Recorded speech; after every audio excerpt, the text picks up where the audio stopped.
Hey guys, today from Adventure International, we mainly produced adventure games, in particular the Scott Adams games. We have a arcades game. I'd describe it as a mix between the Snake game and Qix, because your tail gets longer as you go, and you do have to get a certain amount of the screen filled up to advance to the next level.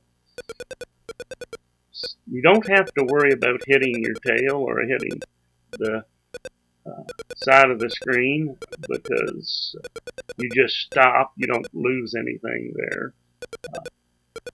You do have whatever it is that appears on the screen, and if you don't get it within a certain amount of time, then it changes to a missile, and the only thing you can do is trap the missile and fill up however much of the rest of the screen you can. I really like playing this game today. I'm always a big fan of Snake games, and I always was a big fan of Qix games, so this is a game that I really enjoy playing.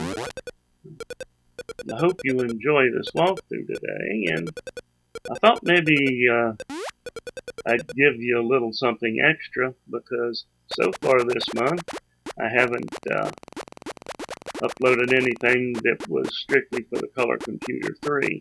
So I have some graphics. I can't remember what program was used to create them, but I thought I would give them to you and show you what I was getting.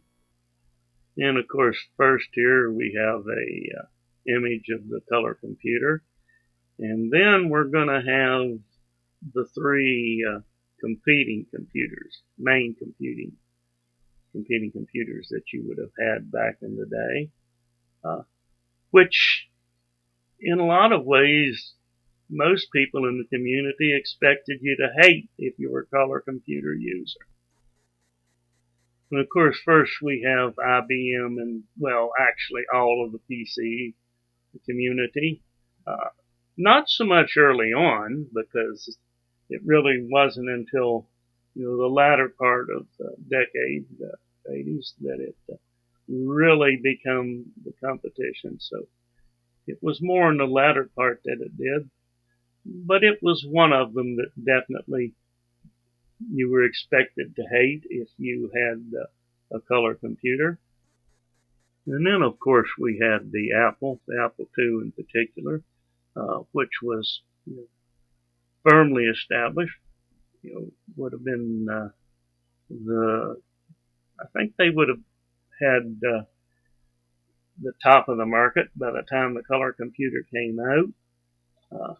And then, of course, the last one would have been the Commodore 64. And then what most people probably hated the most, the Commodore 64, was somebody on Delphi, and they were serious when they described it as the Antichrist. I never saw the benefit of hating the competition. I thought they all had their good and bad.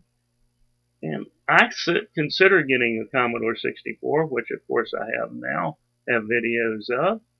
But anyway, I hope you enjoy this video, and as always, more later.